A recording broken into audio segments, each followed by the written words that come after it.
Welcome into Moving the Chains, brought to you by Founders Federal Credit Union. I'm Kevin Thomas alongside Jerel Hendricks here for our Week 7 recap show brought to you by Folly Road. Jerel, super excited to have a week where we had everybody across the state playing football again. Yeah, man, it was a lot of fun. We talked about that on Tuesday. Just excited to see this. We actually talked about it really on Friday when these scores were rolling in as we were doing the spaces. You know how important it was to finally have to talk about so many schools because we're finally playing games. So it was a lot of fun. Some great score lines. I actually did good in the pick'em contest this week, so I'm excited about that. But let's recap this week of football. We certainly will. Before we get into that, if you guys are tuning in for the first time, really appreciate you doing that.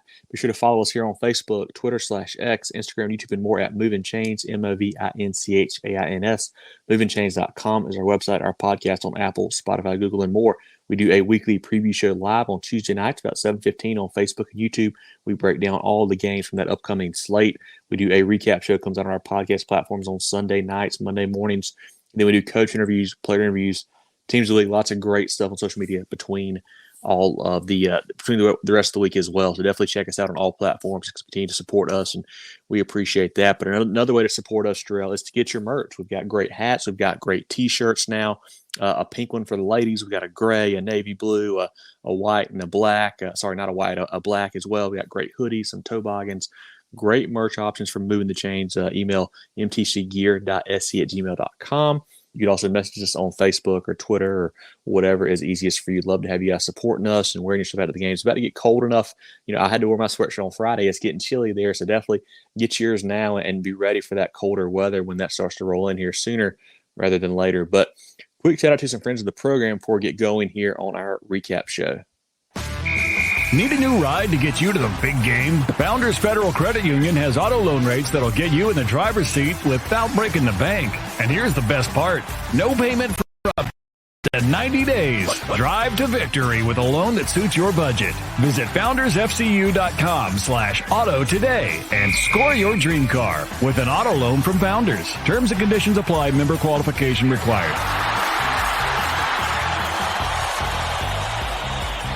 Come for the deals and stay for the quality with Folly Row.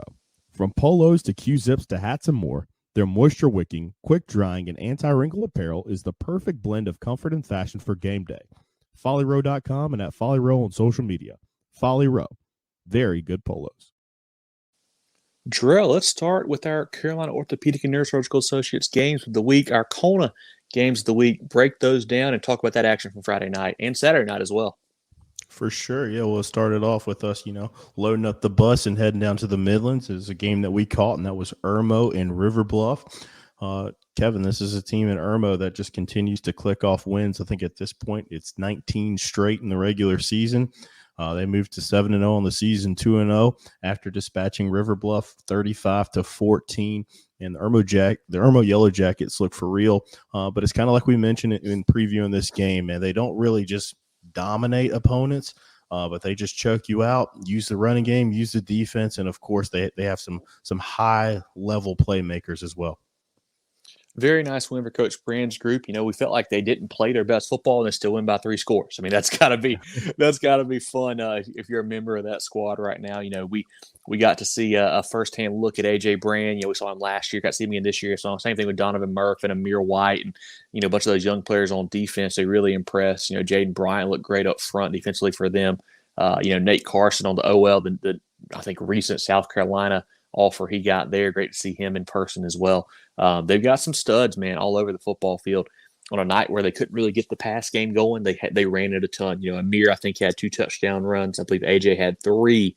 They really dominated up front. I know that we talked to Donovan after the game, Donovan Murphy, and he said they kind of almost used him as a decoy this week, with the River Bluff running a lot of, kind of 2-man stuff his way, or even a little bit of cover 6 and whatnot to kind of bracket him. So great to see them win in a way that maybe isn't the flashiest with the run game there, but man, they were really, really impressive on Friday.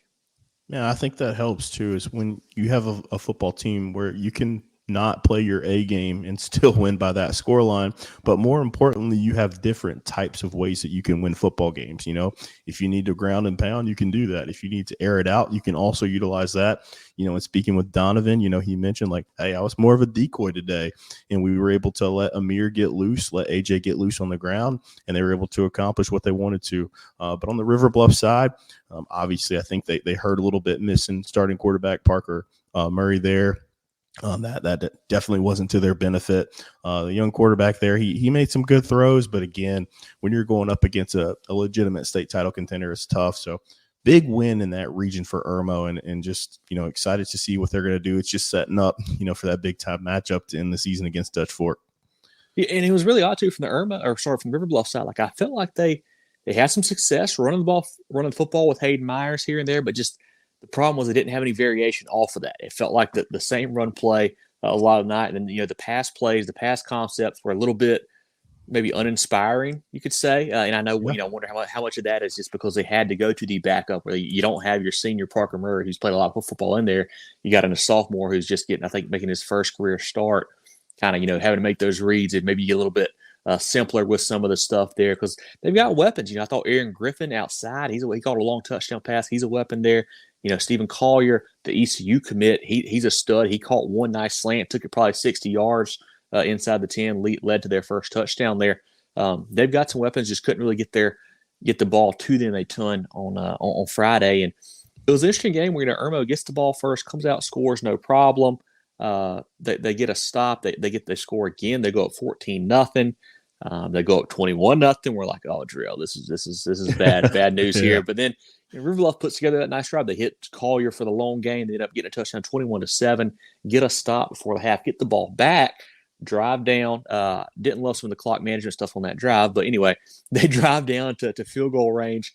Ends up getting blocked. Could have been 21-10 going into the half. It's up 21-7, and they got the ball at half too. So that could have been a real game changer. If you make it 21-10, get the ball at a half. Who knows there? But couldn't convert on that field goal. Couldn't convert out of the break as well, and just end up not having enough firepower to keep up with Irmo, a team that we think is certainly a state title contender. Man, that was my first trip down to W.C. Hawkins Stadium. Really enjoyed it. Really cool stadium. It's definitely got that older vibe to it, but they've done a good job, updating things of it to make it look nicer and newer. Super cool place there. Enjoy getting to talk to Coach Brand. That was great. A couple of the assistant coaches as well, getting to meet with them. Coach Hart at River Bluff, Jesse Bryant. Loved getting to see him before the game, getting a picture of him. That was a lot of fun, man. Definitely a fun trip down there to the Midlands. Most definitely. I'm glad you touched on the stadium. I mean, that was my first time down there at the Irmo, and I really enjoyed it. It was a great facility. We got Food Review Friday coming out. Got a great hot dog. Some issues with the concession stands closing up a little bit too early for our taste. But outside of that, man, it's a fantastic environment. Fans were happy. Obviously, homecoming too. We're catching those. It's that time of the year. AJ Brand also homecoming king, so that was pretty cool to see. But a lot of fun down there in Irmo. Again, this River Bluff team, I mean, they have the potential to make some noise if they can get healthy as well. So it won't be the last time that we talk about them, especially on our program. Yeah, one more thing too, Jerel. We did catch up with Coach Brand, AJ Brand, and Donovan Murph after the football game. Those interviews are on our Facebook and our Twitter and our YouTube and Instagram. Go check those out. Obviously, Coach Brand, one of the best in the business. AJ, the Virginia Tech commit there at quarterback, Super 75 guy for us. And then Donovan Murph, the 4-star receiver, just reclassified to 2025 that everybody wants to get. Go check out those interviews on our pages as well and give them a follow and a like. Again, putting a bow on that one, it was 35-14 Irmo over River Bluff. Kev, the next game we had going to Saturday, I know you were able to kind of keep up with this one as it was going on. I was unfortunately unable to see much of it, but I kept up, obviously. Got to keep up with the Movin The Chains socials. We keep the scores posted for you. But Jerel, man, big-time win over Hillcrest here on Saturday. Over there at Slayton Field. They win this one 31-0. I know you mentioned that Hillcrest offense could definitely see the effects of the 2-week layoff, but it seems like that man defense, they came to play and got enough, done on the offensive side to really pull away in this one. Certainly, it's one of those games where you wish it wouldn't have been after basically a 22-day layoff. Like you think this is one of the bigger games in the state, a huge game, probably the two best teams in that region. and you get two bye weeks ahead of it. So probably it wasn't the sharpest game. Saw some penalties from both sides, and you mentioned the Hillcrest offense just really was just out of sync, just couldn't get it going. They had a few nice run plays with Johnson and Starks, but never anything really sustainable there. Sutton couldn't really get going, and hit Weston Willis a few times, but nothing too serious there. And just that really is what cost them, because honestly the Hillcrest defense did not play bad. Jailman comes out, scores the first drive. Hillcrest goes 3 and out, punts it. Jailman gets it back at like the plus 40 something. They score again, go up 14-0. All of a sudden, Hillcrest is down. I mean, they're already down 2 scores, and you're in big trouble in the first quarter. They put together a nice drive to get down to the plus 30 or so, plus 20. Go for it on 4th down. Throw a little slant pass. Receiver may have been PI there. I didn't have the best angle. I thought he got kind of pushed in the back. Ends up being a pick. Jailman runs it back to the 3-yard line. Hillcrest actually holds them to a field goal. At 17-0 going to half at that score, 17-0. 3 quarters, still 17-0. Just could not get anything going offensively. Man scores a couple late touchdowns there. Hillcrest pulls and puts in the reserves pretty quickly there. I do wonder if maybe that was just a score type deal, or if maybe Coach Swigert is looking at a different quarterback situation. I don't know. Jackson Free played really well, but he had to step in for Caleb Sutton earlier in the year. I think it's still Sutton's team, but certainly something to keep an eye on if they don't get that offense figured out soon. But on the Jailman side, man, that defense flies around. They got great DBs with Whitner and Bruton. They've got Ward in the middle at that linebacker spot that really does a lot of good things for them. Offensively, LaDainian Martin is a great running back. Darnell is coming along. I would like to see a little bit more passing offense out of them. It seems like a lot of their pass plays are just, little jet passes or even a screen to the backs or receivers, which, I mean, you got playmakers like they do. That could certainly work, but I'd love to see them develop more of a downfield, even kind of, mid-range passing game at some point. But Coach Watson's team, I mean, maybe that's a product of being off for so long, wanting to take it a little bit more conservative, but they are certainly a good football team. Great win for them. Hillcrest back to the drawing board. Got to figure out the offense there for sure, but the Patriots look to be for real. I think that's the bigger story here is how will the Rams, bounce back from this one? Again, long layoff, a lot of hype coming into the year, but just didn't have their best performance playing on a Saturday. That's weird as well. These guys have not practiced a whole lot.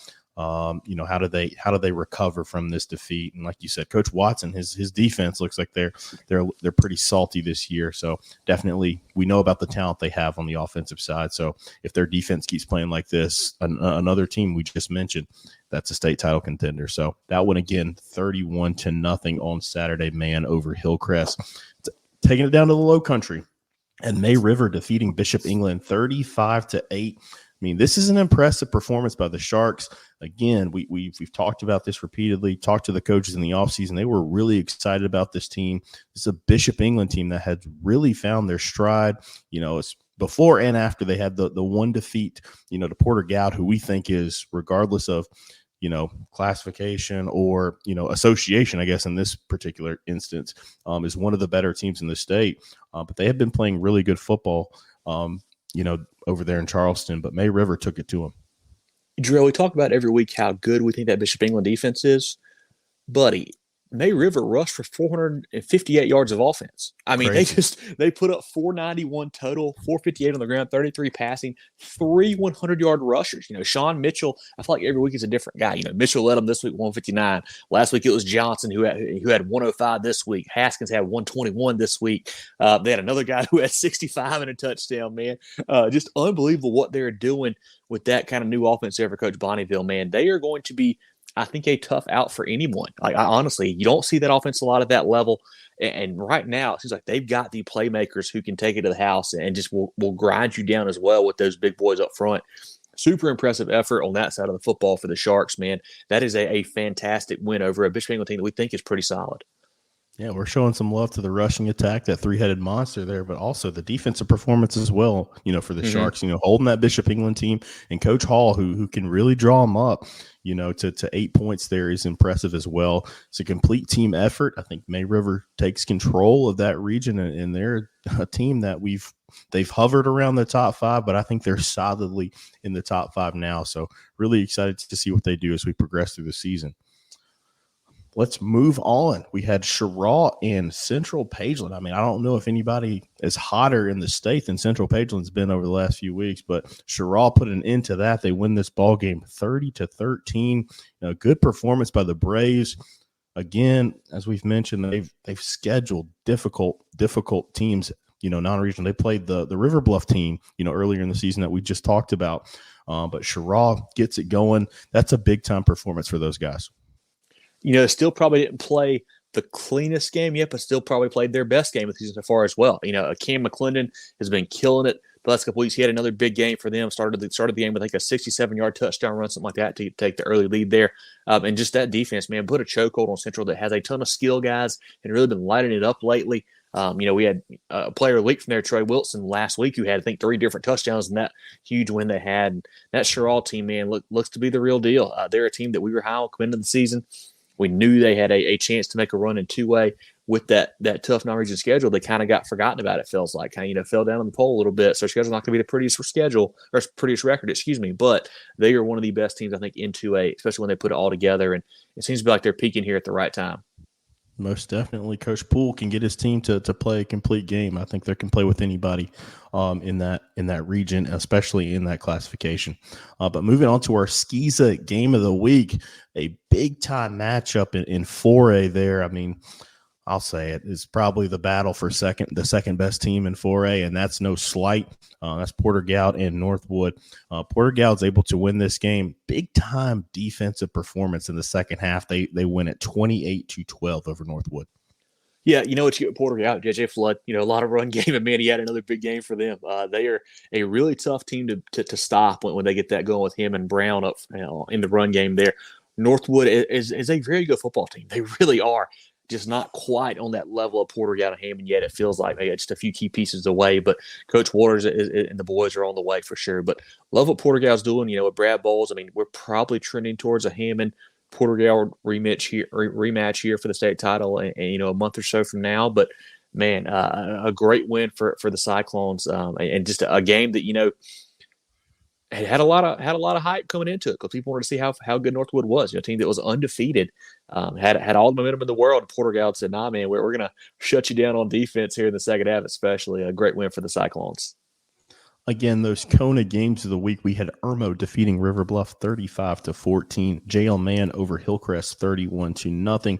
May River, big-time performance over Bishop England. They win it 35-8. Jerel defeats Central Pageland 30-13. And our SCSA game of the week, big-time matchup between Porter Gaud and Northwood. Porter Gaud's able to win it 28-12. Kevin, let's jump down to our HTC Hometown Connection game of the week, and we had Myrtle Beach versus Conway rivalry game. Someone pointed out very similar color schemes here, but on the field, Myrtle Beach just pulls away. They win 35-6. Great game on the ground from the Seahawks, man. With Antonio Brown, Michael Cohen, even Gibson Goodrow got started with, I think, a 19-yard touchdown run to start the game for them. Man, they play good football, and this game honestly was not as close as the score. They're up 35-0 at half. It just kind of took the foot off the gas a little bit there for Coach Wilson and the bunch. But, man, that's a great win for them. Always a fun rivalry game, playing for the victory bell there. But big win for those guys. I love what they do up front. They've been running that Rhino package. It's got kind of that heavy Wildcat rush package for a while, and been doing it with Adam Randall, and even back before then. They've got that going now with Brown. They are tough to stop when they get into that. So, this is a team that I think we need to look out for a little bit. They took a tough loss to West Florence in non-region, tough loss to Irmo in non-region as well. But I think they probably got to be the favorite in their region right now, though, Jerel. So they're a team that certainly can make some noise here, make a little run, and get hot for the playoffs. Most definitely. Correct me if I'm wrong. I think Conway, they did win the biscuit contest. They did. They did the Bojangles biscuit cooking contest. They did do that. So they didn't come out a complete loser this week. So they did win that. But on the field, Myrtle Beach was just too much, winning that one 35-6. Again, we want to thank our friends at HTC. We will be highlighting a game in that Horry County, Marion, and Georgetown counties each week. So if you have a game that you want to recommend for game of the week there, please do so. But we want to thank our friends at HTC for sponsoring that one. Let's move on to the Hannah Engineering Pick'em contest games. Like I said, man, feeling good about myself. Finally had a good week. Finally a week over 7. So that was fantastic. But the first Hannah Engineering game that we had was Lexington and Chapin. And boy, was it a thriller. Chapin jumped out to an early lead. looked like they were going to maybe run away with this one, but Lexington says no. They come back to win this one 33-32.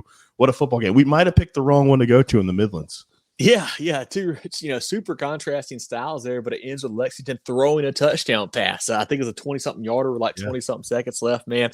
Great win for Coach Curtis's boys. I didn't really know where I wanted to pick in that one because there were such contrasting styles there, but great to see that Lexington program. That's a huge win for them in region. I mean, that's a game you got to have if you want to have a chance of hosting some playoff games there for sure. So great win for the Wildcats. One of the few that I picked wrong this week. I had Chapin. I didn't think that Lexington would be able to keep up scoring, especially when they got behind. And boy, was I wrong on that. Just terrible analysis. That's a huge win for the Wildcats, man. And it seems like it was a fantastic ball game to see.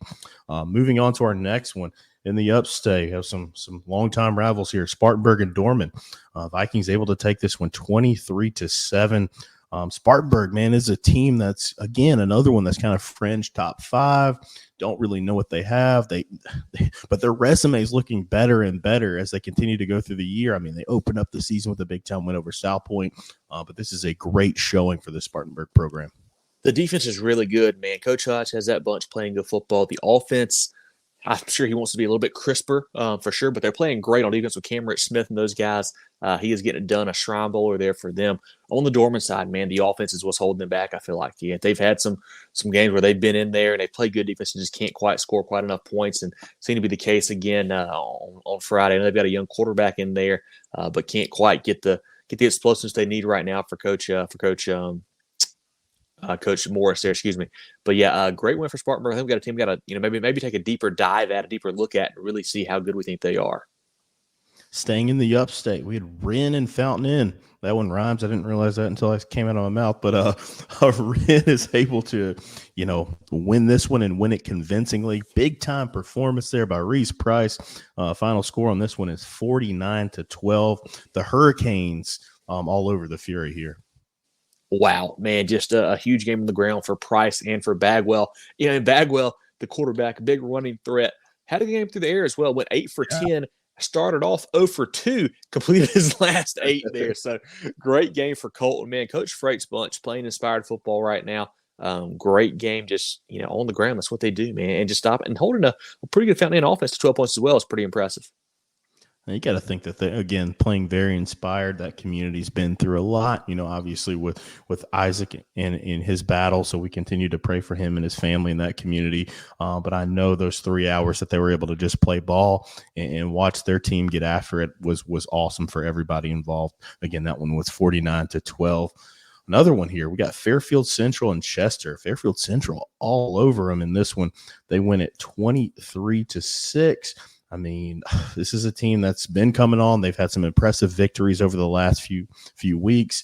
Chester's a team that, we just don't know what to make of them at this point in the year. At this point, I guess when you look at the record and you look at their performances so far, you kind of just got to, call it what it is. We can't look at potential anymore. The product on the field is telling us what we need to know about the Cyclones. But Fairfield Central and Coach Davis's bunch continue to get it done. I'm worried about Chester. I'm not worried about Fairfield Central. What they're doing, Tidarian Greer right now in the backfield, 200-plus yards. Man, he is getting it done each and every week for Coach Davis. They're a team in the 2A that we did not talk much about going into the season. Like, they weren't a team that we really had on our radar as far as a state title contender. But, man, I think they have to be now. They are trending in the right direction. They beat everybody in their path. Through bigger, smaller, same class, does not matter. They're playing really good football. I like what the Griffins are doing. Excuse me, my notes were wrong. That one was 22-6, but the result remains the same. Fairfield Central with a big time win there. Moving on to the lower part of the state, had Woodland and Andrews. Woodland wins this one 19-6. They just completely stifled that Andrews attack. There, just a great, fantastic defensive performance by Woodland. In Andrews, I think they were down some key players, if I'm not mistaken. But nonetheless, it's a fantastic performance as well. Yeah, Woodland, a team that we just have not gotten a good feel for. We just can't figure out how good they are, because it feels like they kind of fly under the radar where they are. It's a tough place to get a lot of coverage down there. You don't get a lot of notes on them. They look good, have a couple nice wins, have one kind of weird loss in there. But man, they are playing good football right now. Jaquez Sally, the receiver, is doing good things. He's a monster out wide, 6'5" right now. He had a big game for them.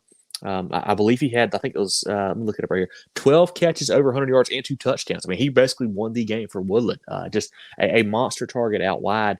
He's getting it done for Coach Ford's bunch, and they're a team that is playing good football right now. And to finalize our hand engineering pick'em contest games, we had Riverside and Eastside in Greenville. Riverside, that offense got it going. They knock off Eastside 33-8. I mean, Riverside, they've got playmakers all over the field on the offensive side. Another one where, we know what they can do on offense, but a fantastic defensive performance by Coach Rochester's squad. Yeah, they've got a lot of firepower, man. Guys that we talk about with Skinner out wide, of course, and you got Taylor and their young quarterback, Merib there playing good football.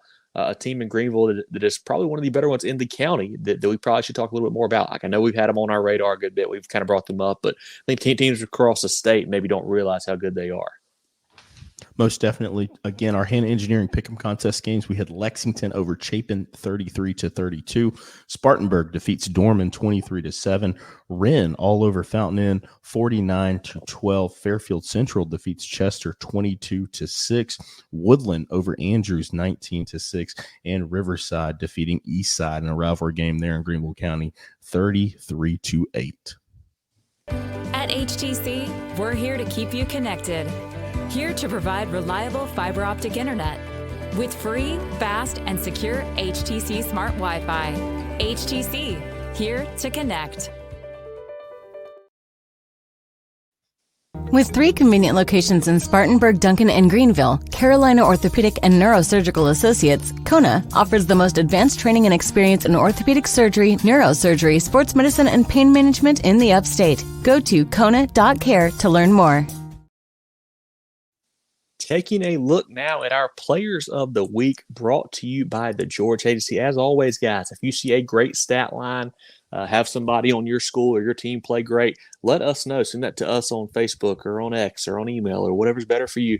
Even Instagram is fine. We'd love to hear the nominations. We do as good as we can, try to find them across the state and putting them on our list. But obviously, we don't see everybody because sometimes it's hard to find stats. So definitely help out the boys here. Even if they don't win one of the 3 Player of the Week awards, they will certainly be on our nomination list. They'll get mentioned in the show here. They'll be in the blog. They'll get tagged on social media. So certainly send us those each and every week. Big shout out to our friends at the Georgia Agency for bringing us that portion of the show. Jerel, let's look at our Player of the Week nominees, and then we'll give our 3 winners here at the end. All right, we will start off with Colton Bagwell, the quarterback of Wren, goes 8 of 10 for 169, 3 touchdowns, also had 44 yards on the ground and another score. Sam Holliday of Fountain Inn goes 118 through the air with a touchdown, 96 on the ground and another touchdown. Tadarian Greer, the running back at Fairfield Central, actually the athlete, do it all, had 29 carries for 260 yards in their big win over Chester. Javen Williams from Somerville had 250 yards total and 4 TDs. Nick Holmes of Greer, 19 carries on the ground, 124 yards and 3 scores. Also had Caden Rowland of Greer, goes 12 of 15 for 236 and 2 TDs. Khalid Sherman from Loris has 8 rushes for 126 and a touchdown. Deuce Stevens of Loris, 5 rushes for 77 yards and 3 touchdowns. Talk about efficient there. Jaron Fox of Carolina Forest, 9 carries for 156 and 2 touchdowns. Got Drew Prince of North Myrtle Beach, 25 carries for 200 yards and 2 TDs. Amadre Wooden of Batesburg Leesville, 209 on the ground and 3 scores. Jamarius Clark, also of Batesburg Leesville, 3 catches for 90 yards, a punt return TD, and 1 interception. Zymir Gordon-Miles of Northwestern, 19 carries for 193 and 3 TDs. Jalen Reeves of Blythewood, 8 tackles, 2 picks, and 3 pass breakups. Aiden Manavian, the young gunslinger of Oceanside, goes 21 of 30 for 260 yards, 2 touchdowns. Also had 22 yards on the ground and another score. Got some defensive nominees. Love these. Always send these in. Miles Fowler of Powdersville, 5 tackles, 2 TFLs. 2 sacks, a QB hurry, a fumble recovery, and a pick six, just narrowly missing out on a player of the week there with that impressive stat line. Bryson Ginn of South Point, 11 tackles, 2 TFLs, a pass breakup, and a pick. Cutter Woods, the gunslinger from Westside, 3 passing TDs, and his mates there on the outside, Kamarius Bomar, had 2 receiving touchdowns, and Amari Weaver also with a receiving touchdown. And the do-it-all running back at Westside, Sherrod Richardson, with 2 touchdowns on the ground. Had Javen Cook of Clennon go 16 carries for 129 and 2 TDs. Tashawn Richardson, the quarterback at Clennon, goes 9 of 14 for 178 and 3 TDs. Jalen McGill, running back at MVP, had 216 all-purpose yards, 3 rushing TDs, and 2 receiving TDs. Colt Bailey, former winner at Wardlaw, goes 4 of 7 for 78 yards and a touchdown. Also had 26 carries for 204 and 3 more. Brock Feinberg, the do-it-all tight end, athlete H-back there at Wando, had 4 catches for 50 yards, 2 TDs, and a 2-point conversion. And definitely want to give a shout-out also to TJ Gasway of MVP, the backup running back there. Fantastic performance from there. He helped them get a big-time win over Chapman this weekend. Lots of great nominees, Jerel. And our 3 winners from this week, we've got Reese Price at Wren, had 27 rushes, 226 total yards, had a rushing TD, a receiving TD, and a passing TD, a triple threat there on Friday, Jerel. Great game from Reese Price. We've got Carmelo Jones down at Cross, 289 rushing yards, 7 touchdowns, and had an interception, Jerel, doing it all there for the Trojans. Great game out of Carmelo. And then Landon Robinson up at Walhalla. He goes 305 rushing yards and 3 touchdowns in that big win for Coach Stone's bunch over Pendleton. Great game for him. Once again, our 3 players of the week, we've got Reese Price at Wren, Carmelo Jones at Cross, and then Landon Robinson at Walhalla. Once again, guys, these are brought to you by the Georgia Agency. As always, shoot us over those stats each and every week. We will certainly shout out everybody on the program that we get sent and also put them in our blog that we put out as well. Looking now at our stock up section, Jerel, these teams that maybe impressed us and we think have a little better chance to make some noise this year now. One of them, Goose Creek, a great win over Berkeley. Not only what they did, offensively to win that game, but a great defensive showing, holding a high-powered Stags offense down. Great win for Goose Creek there. We mentioned them early. Lexington, they nice win over Chapin. The last second win over Chapin there. Great win for the Wildcats. Yeah, another one, a team we've talked about on the program already. That's Spartanburg, big-time region win over Dorman there. Had Dutch Fork. They knock off White Knoll. I think they've played 6 games this year, 4 shutouts. We always talk about the offense, but that defense is certainly get it done. And I don't know why we haven't, because their defense really carried them to that state title game last year. And then Malden, man, this is a fantastic win for that program. Kind of been down the last couple of years, but good to see them get a big-time win over Easley. Yeah, I believe that may have been a 15-game losing streak they snapped on Friday. A game they were down 21-0 in, came back and won that one. Great win for Coach Cook and the Mavs. Catawba Ridge, a low-scoring game, but a nice win over Indian Land, 14-7 for Coach Lindak's bunch. GMA, I mentioned them earlier, games of the week. Great win over Hillcrest after the long layoff. Big win for Coach Watson and the boys. North Myrtle Beach, Jerel, don't let the Chiefs get hot. This is back-to-back weeks now. Nice win for them over Socastee. All of a sudden, a team that looked down and out is 2-0 in the region, playing good football now for Coach Hill there. Got AC Flora. That's a team that we talk about but don't talk about enough. They've been fantastic this year. They knock off R&E, a team that's really reeling with the loss of the quarterback there, but a great win nonetheless. Got Wren, just talked about them, an impressive showing against Fountain Inn this week. Gotta love that for that community. And then May River, definitely stock up for those guys. I mean, huge win, huge region victory over Bishop England. Union County got an overtime victory over Broome. Coach Heisman's bunch, that's a great win for them. We thought Broome was a pretty solid team. Great win there for the Yellow Jackets. Powdersville, Jerel, a team that a lot of folks are written off and left for dead after a slow start this season. Couldn't find a way to get a win. All of a sudden now they're beating everybody. A nice win over Christchurch, a non-competitive game as well. Great win for Coach Mustard's bunch. I think they are probably in the driver's seat for that region. If not them, it could be Palmetto, who's our another stock-up team who beat Southside Christian. Coach Norton is getting those guys playing good football right now. Nice win for the Mustangs. And then Landrum as well. A big win for those guys in 2A. I think they've got a big matchup with Clinton this week. The winner of that will certainly be in the driver's seat for that region, but they are playing good football up there at Landrum after a nice win over Blacksburg this past week. Sure. Fairfield Central, they knocked off Chester, just continue to roll. Again, we've talked about them repeatedly. It's time to start talking about them with state title aspirations behind their name there. And Porter Gout, I mean, they're fantastic. I think they've solidified and cemented their spot as the number 2 team in 4A in skee-ball. Whitmire, they knock off previously unbeaten Dixie, man. Coach Campbell's bunch, that's a great win for those guys. A team that doesn't get a lot of pub down there, and Whitmire don't get talked about a ton, man. Had a big win, giving the Green Hornets their first loss of the season. And then a Skeeza team here, Jerel. Lawrence Manning, the team that you had preseason state title winners. Oh, wow. They have been through the ringer this year. Started off really slow, had a lot of tough losses. You know, your coach resigns a couple weeks ago. You're turning around. You beat Cardinal Newman this week, a team that people think is pretty good here in Skeeza. They get a great win for the Swamp Cats. And I think that is all of the stock up teams we have this week. Jerel, anybody else you want to add to stock up? No, I just love you twisting the knife on my preseason pick right there. I was giving you the props because they're turning it around now. They're hot. Yeah. They're hot. Hey, stock up. Gotta love it. Exactly. They're on the right side here, but people on the wrong side on the stock down there. One I've got here is Berkeley, the Stags. We mentioned that loss to Goose Creek. Just a really a surprise to me there. Just the way they lost too. Just not scoring, man. With Rivers and Bash and Boone and those guys for Coach Lodge. Thought they would handle that team easily, certainly did not.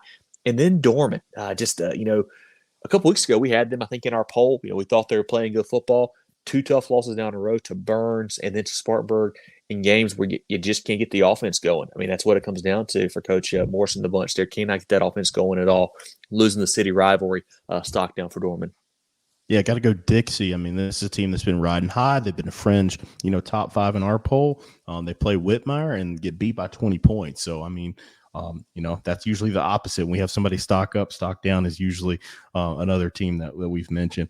And then Chesterfield, 2-game losing streak here. The Rams are going the wrong direction here once they've gotten into region game when the games really matter. And then Chester, a team that we've talked about. We don't really know what to make of them. Again, quarterback goes out. They take a step back. Quarterback comes back. They look fantastic. And then they have not looked good since. So don't really know what to make of the Cyclones right now. They had a lot of preseason hype and are not really living up to expectations. Yeah, and the last one I've got here, the Hillcrest Rams. I mean, just a tough loss there to Jail Man, being, really non-competitive, not getting anything on offense. Tough look there for the Rams and Coach Swigert and the bunch. They got to get it figured out on that side of the ball. Certainly, if they want to make a deep run in the playoffs. Anybody else on stock in that you got there? That is all I got this week. We'll do it again next week for sure. For sure. A couple notes I've got before we go. We got Landon Robinson. We mentioned him as a player of the week earlier. He broke the Walhalla all-time rushing record this week. I think he's already got 1,200-plus yards on the season, but he is the all-time rushing record holder now for the Razorbacks. And then Batesburg-Leesville, Tanner Watkins, the quarterback down there, he moved to 3rd all-time in passing yards and 2nd all-time in career TD passes for the Panthers. A storied program there, so great to see that for Tanner. Not sure how close he is to those next landmarks, but he is certainly on the way, and a great stat there for him. The George Agency has been serving the insurance needs of South Carolina for over 40 years. They're a full-line insurance agency concentrated in employee benefits and health insurance with an office in Mullins and Murrells Inlet, but they can help you all across the state. They have clients in Greer, Rock Hill, Columbia, and more, so wherever you are, they can help. Give Bradley, Wayne, Richard, and the crew a call or check them out online at thegeorgeagency.net. That's thegeorgeagency.net. All right, Kev, it's that time for the Folly Row question of the week.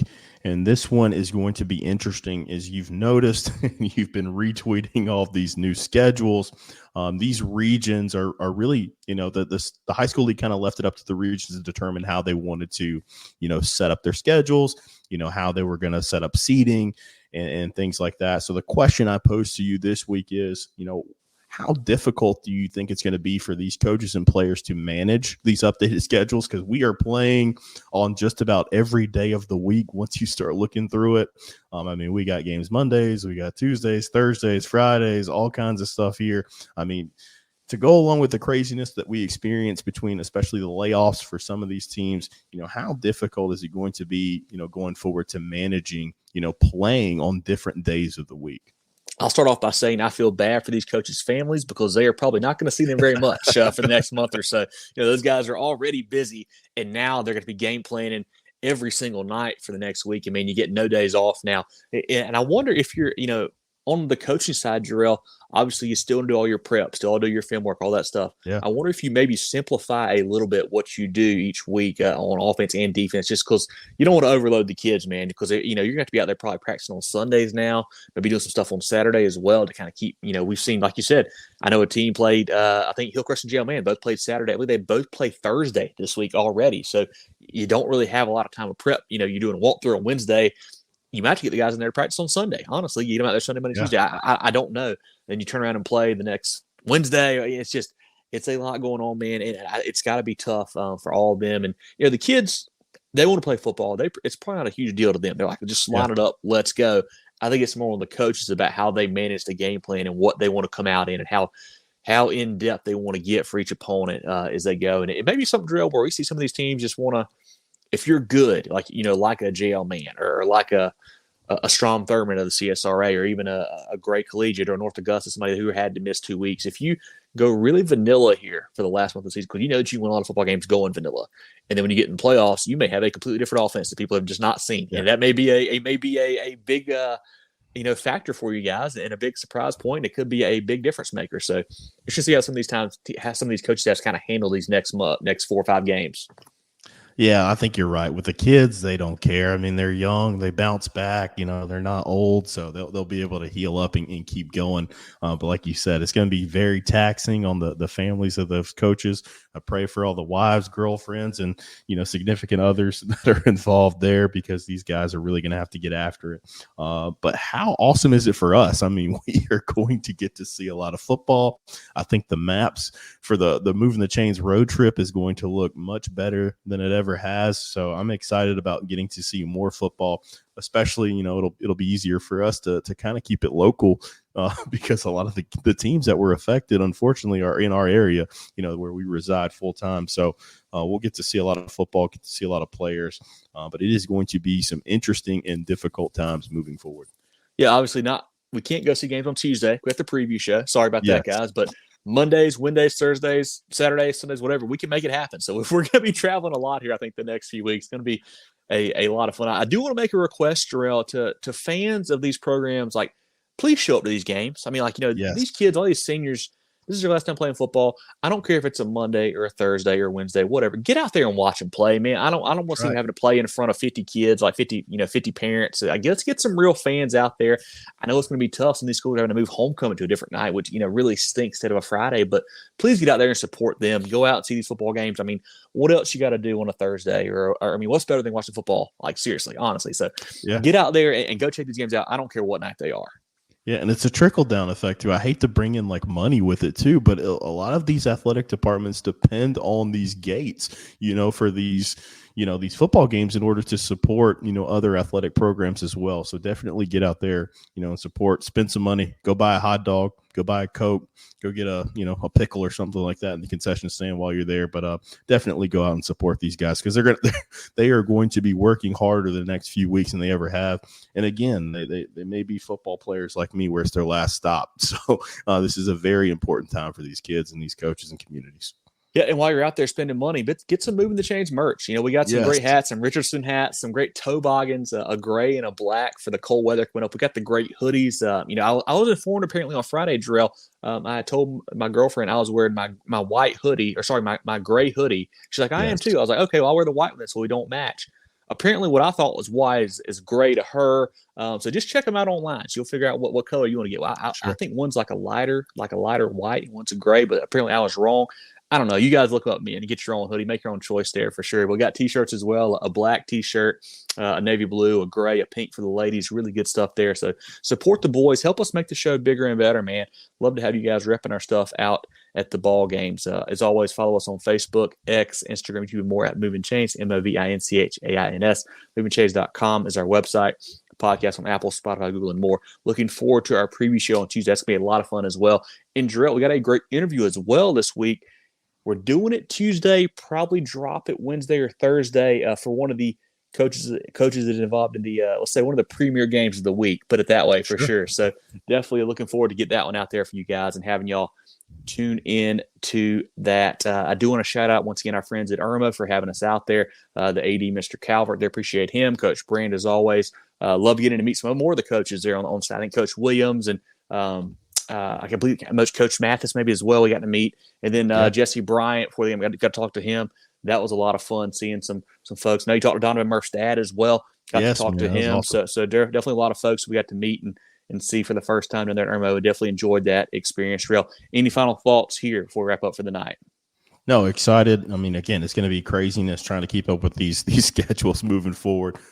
Bear with us. If you see anything that changes, definitely hit us in the DMs or something like that so we can get that posted out so we can get these people to these games to support these guys.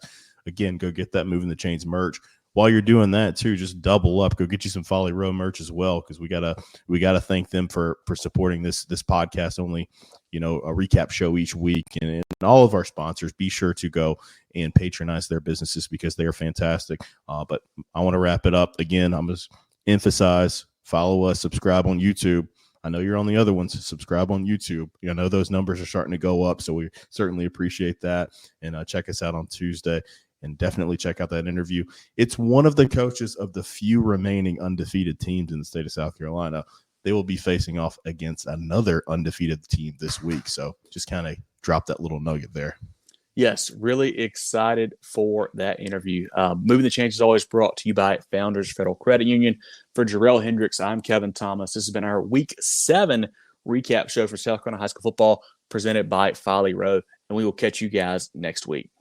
Get ready for the ultimate South Carolina high school football experience with Movin The Chains. From previews to recaps, we've got you covered. Dive into our expert preview shows, predicting winners and sharing insights. Then join us post-game for the thrilling recaps, exclusive interviews, and highlights you won't find anywhere else. Plus, connect with fellow fans on our Friday night spaces on Twitter/X. No one covers South Carolina high school football like us. Join us at Movin Chains on all social media platforms and visit movinchains.com today.